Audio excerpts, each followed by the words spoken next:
Welcome to the Peak of Geek, where we've hit the top but with no plan to stop. You know, there are certain things that just go together perfectly. Movies and popcorn, chocolate and peanut butter and jelly, other things that aren't food because now I'm just hungry. But every now and then, something comes along that throws two things together that just shouldn't work. Like mashing together the characters and worlds of Disney with the characters and gameplay elements of Final Fantasy. But against all odds, it worked. But why did it work? And why is it so, for lack of a better word, magical? I feel like Kingdom Hearts has become a bit of a controversial game series. It's one of those love it or hate it type games. And I think part of this controversy comes from the fact that the franchise prominently features Disney characters, something that some people may view as strictly for children. And the other part presumably stems from the complicated plot lines that continue to go further and further off the rails with each chapter. If you didn't play and fall deeply in love with that first game, then it's that much harder to jump in today. In this respect, it's a bit of an alienating franchise, but for those of us who love it, it's a wild ride unlike anything else. If Disney Interactive and Squaresoft didn't share an office building in Japan, we'd probably be living in some terrible alternate timeline where Kingdom Hearts never existed. The birth of this series originates with a chance meeting between executives that happened to share the same elevator one day. As the story goes, Final Fantasy bigwigs Shinji Hashimoto and Hironobu Sakaguchi were tossing around ideas to make a new RPG with free 3D movement, similar to the gameplay style found in Super Mario 64. They agreed that it would be difficult to make the game a success without a character as well known as Mario, and the closest comparison they could make was Mickey Mouse. Character creator, gameplay designer, and occasional writer Tetsuya Nomura, who gave us the groundbreaking story and characters found in Final Fantasy VII, happened to be in the same room, and when he learned there was a potential opportunity to make something featuring Disney characters, he jumped at the chance to make this upcoming game idea his first as director. A plan was hatched, and Hashimoto pitched the idea to a Disney executive during a fateful elevator ride. Before long, an agreement was made to simultaneously share development between Squaresoft and Disney Interactive. And when Disney encouraged Tetsuya Nomura to focus on a single Disney character, he refused. Instead, he wanted the game to star an original character, with Disney and Final Fantasy characters to fill out the dynamic world. Interestingly, at least with the first Kingdom Hearts game, Disney was hesitant to let the developers use Mickey Mouse. However, an agreement was made to have him appear in one scene, and thanks in part to the massive success of that first game, Mickey would be given a much bigger supporting role in future games. Once development kicked into high gear, Nomura ran into a dilemma. Since he was making a game with Disney properties, movies that typically focus on entertaining children first and foremost, he decided to keep the story of what would become Kingdom Hearts much simpler in scope. However, Hironobu Sakaguchi, the original creator of the Final Fantasy series, warned Nomura that Kingdom Hearts would be a failure if he didn't strive for the same level of quality as a Final Fantasy game. This led to Nomura deciding to focus his efforts on expanding the story far past the original concept. As for deciding which characters to feature in Kingdom Hearts, Nomura reportedly didn't feel comfortable including Final Fantasy characters he didn't design, so that choice was easy, with him including those from Final Fantasy VII, 8, and 10. When it came to the Disney characters, then CEO Bob Iger was a strong supporter of the project and gave the development team free rein. Nomura, however, decided on his own to keep the Disney characters he used in line with the rules set by their own worlds, which kept them true to the essence found in their movies. The development staff decided on which worlds and characters to use based on what they found the most interesting, and what would provide the most unique gameplay experience. This is a big part of why Kingdom Hearts works as well as it does. Each new world has its own style, feel, and sometimes control scheme, since there are worlds where you can fly or swim. It's hard to even convey how much hype there was around Kingdom Hearts. I remember watching TV commercials and seeing glimpses of it in magazines that were passed around at school, and it looked wild. Does anyone else remember those ridiculous ads that showed off the strangest group of characters ever assembled? Donald Duck, Goofy, Jack Skellington, Hades, and Cloud Strife? I'm pretty sure my brain almost exploded in anticipation. Like, what was this ridiculous game even about? I didn't understand it, but I knew I needed to play it. And in September of 2002, I did. This might sound silly to some of you, but I have powerfully emotional memories of playing that opening to Kingdom Hearts. And honestly, the whole game. I'll never forget that first giant Heartless battle, while getting accustomed to Sora, the game's controls, and the fully 3D camera. I spent way too long trying to beat Riku in that first wooden sword battle, and I couldn't believe it when I saw that Tidus and Waka from Final Fantasy X and Selphie from Final Fantasy VIII also lived on Destiny Islands with new characters Sora, Riku, and Kairi. I was barely scratching the surface of this epic action RPG, and I was already falling in love. Those chill island vibes were nice and all, but once you start gathering supplies for the raft you're building to leave the island, a mystery soon unveils itself. You'll find a cave tucked away under a treehouse with a door that you can't open. For whatever reason, I remember finding this door and feeling afraid. Of course, the mysterious cloaked figure speaking philosophically to you didn't help make it less scary. At the same time, you're watching cutscenes showing another mystery happening at Disney Castle. When Donald Duck goes to see King Mickey, he realizes he's missing. And when Pluto finds a note with instructions for Donald and Goofy to find someone with a key, they're off on their own adventure that will collide with Sora's before long. And before you know it, Sora finds himself whisked away to Traverse Town to begin his adventure. I still love this introduction so much.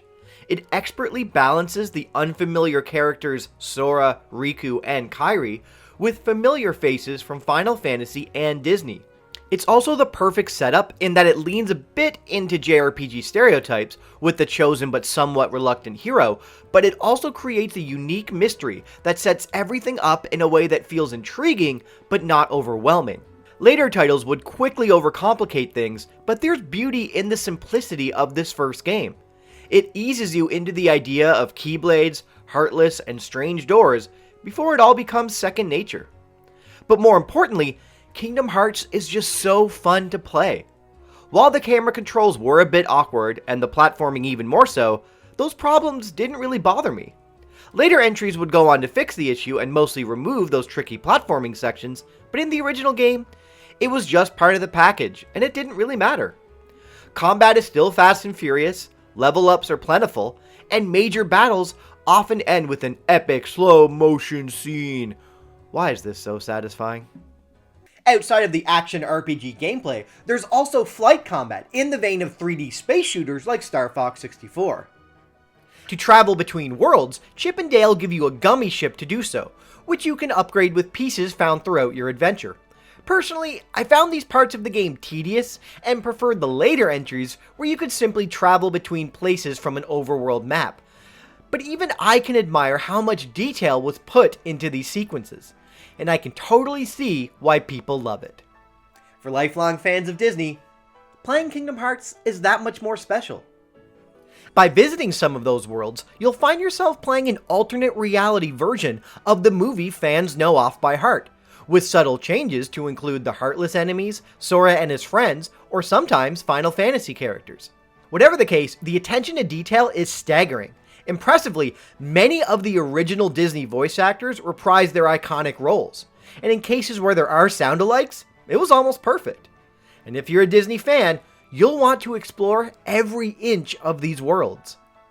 The simpler story found in this original game was much easier to understand and digest.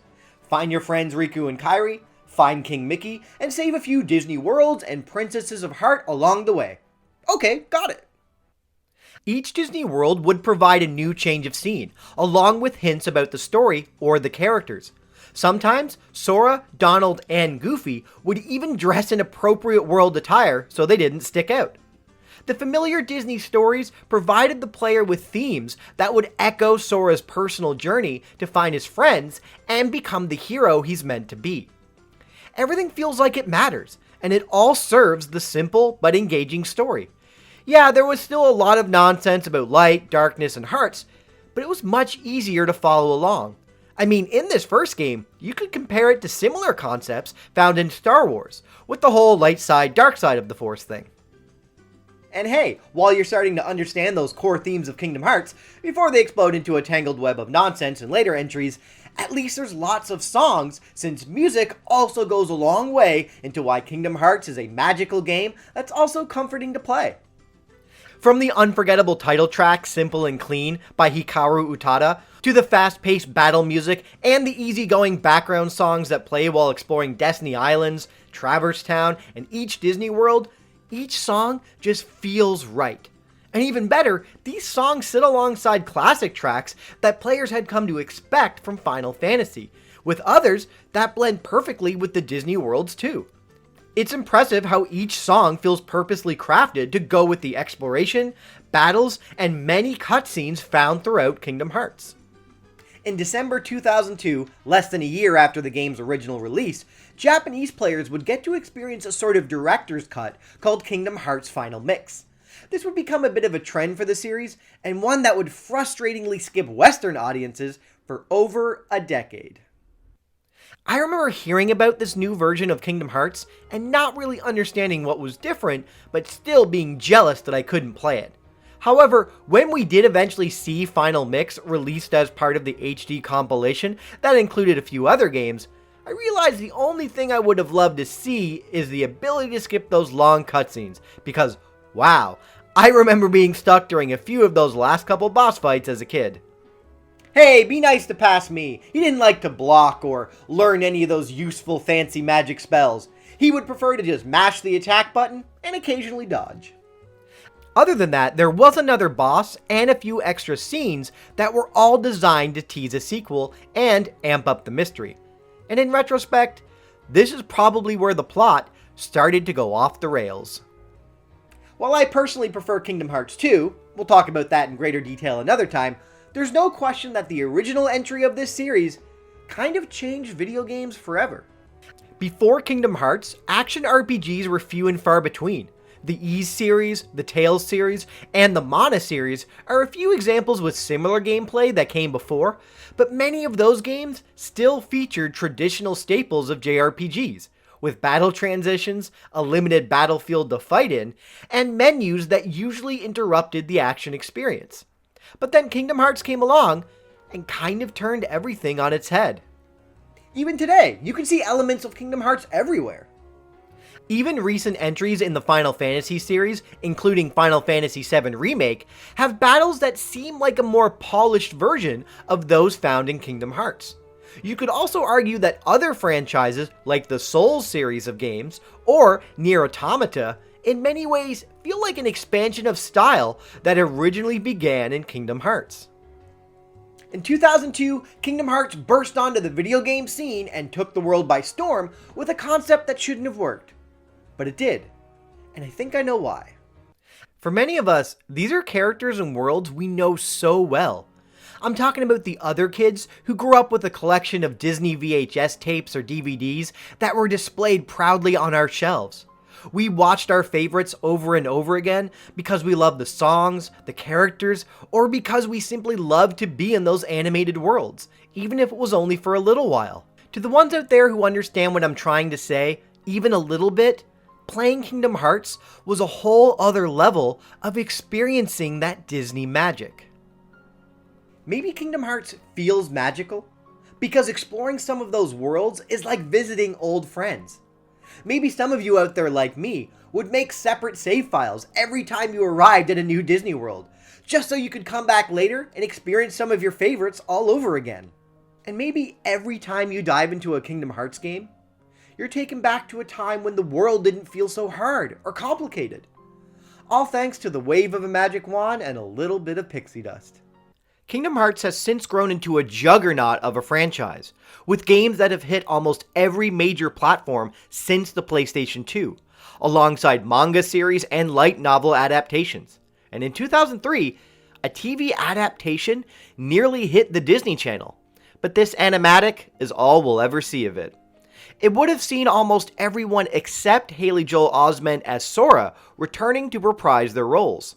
Reportedly, people liked the pilot, but it never went to series because it would have been difficult to keep the story consistent considering how many games were already in the works at Square. Then, in 2020, another TV adaptation entered development for release on Disney+.